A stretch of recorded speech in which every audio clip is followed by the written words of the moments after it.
ইস, অনেক ক্ষুধা লেগেছে। ভাইয়া ওই যে দেখো তরমুজ। রাজু চল আমরা তরমুজগুলো খেয়ে নেই।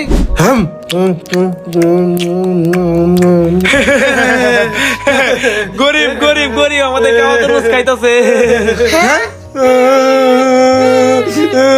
ভাইয়া তুমি কান্না করো না, চলো আমার সাথে। ঠিক আছে চল।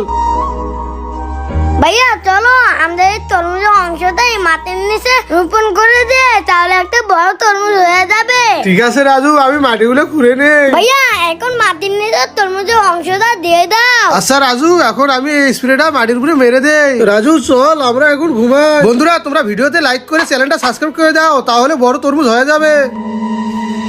হ্যাঁ রাজু দেখ, বড় তরমুজ হয়ে গেছে। হ্যাঁ সত্যি তো, বড় তরমুজ হয়ে গেছে। এই তখন মজা করে খাবো। রাজু আল্লাহ কত বড় তরমুজ দিয়েছে। হ্যাঁ ভাইয়া এখন এদেরকে দেখা দেখা মজা করে খাবো।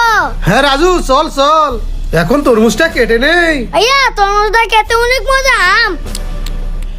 হ্যাঁ, আরে এটা কিভাবে সম্ভব? এই গরিবেরা এই তরমুজ কোথায় পেলো? আমাদের তরমুজ আল্লাহ দিয়েছে। ওরা আমাদেরকে তরমুজ দেয় নাই, আমরা এদেরকে দেই, তাহলে আল্লাহ খুশি হবে। এই নাও ভাই তরমুজ খাও। হ্যাঁ, তোমরা গরিব হলে কি হবে? তোমাদের মন অনেক ভালো। আমরা তোমাদের তরমুজ দেই নাই, তোমরা আমাদের দিলে, তোমরা অনেক ভালো।